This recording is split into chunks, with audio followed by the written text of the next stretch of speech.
এনেকুৱা এটা পদক্ষেপ লৈছোঁ যে পৰৱৰ্তী সময়ত অসমত কেইবাখৌ আমি ৱাটাৰ ৰিজাৰ্ভাৰ বনাবলৈ এটা প্ৰয়াস কৰিছোঁ।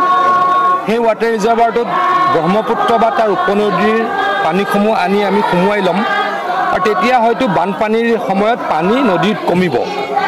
কিন্তু এতিয়া জাষ্ট আৰম্ভ কৰিব খুজিছোঁ। এইটো এটা অত্যন্ত অভিলাষী প্ৰকল্প হ'ব। কেইবাশ লাগিব যদি আমি এনেকৈ হিচাপ কৰিছোঁ। নেচাক নামৰ আমাৰ সংস্থা আছে, তেওঁলোকে আমাক এই এডভাইচটো দিছে।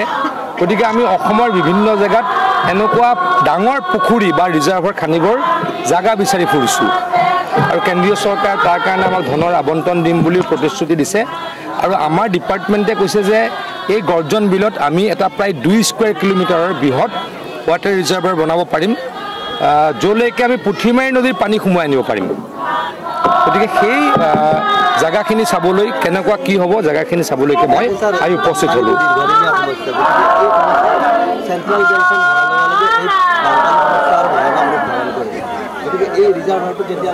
নাই, মই এতিয়াই কোৱা নাই, মই চাবলৈ আহিছোঁ। একদম প্ৰাৰম্ভিক পৰ্যায়ত আছে, কিন্তু নিশ্চয়কৈ এটা সময়ততো কৰিমেই।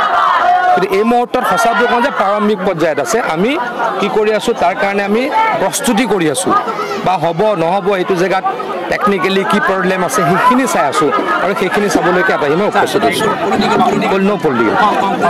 ন' পলিটিকেল নকওঁ মই পলিটিকেল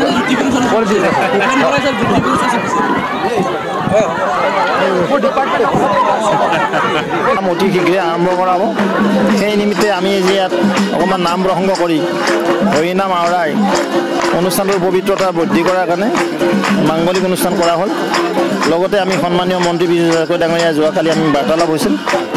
তেখেতে গৰ্জন বিলৰ উন্নয়নৰ প্ৰকল্প ল'ব, সেইকাৰণে চৰজমিন তদন্ত হিচাপে বিভাগৰ সন্মানীয় বিষয়াসকলক মাতি অনা হৈছে। লগতে আমাৰ চাৰ্কল অফিচাৰ আছে আৰু মন্ত্ৰী ডাঙৰীয়া নিজে উপস্থিত আছে।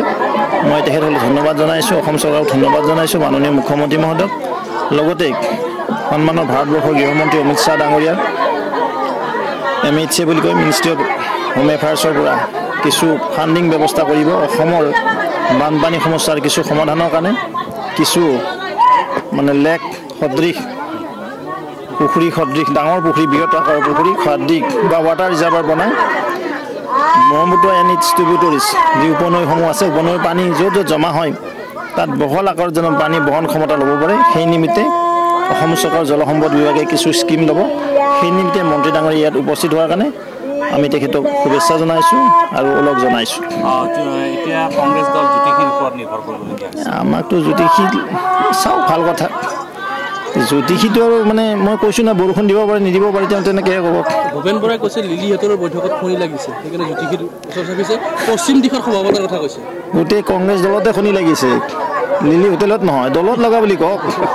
এই ৰাহু কেতুখিনি গলি পেলাইছে কংগ্ৰেছ দলক, আৰু 25 বছৰলৈকে নহ'ব আৰু ভাল উদ্ধাৰ কৰিব পাৰিব কংগ্ৰেছক। বৃহস্পতি শুভ উৎপন্ন নহ'ব তেওঁলোকক, মই এইটোৱে ক'লোঁ। গুৰু সঞ্চান নহ'ব, গুৰু লুপ্ত আছে কংগ্ৰেছ দলত।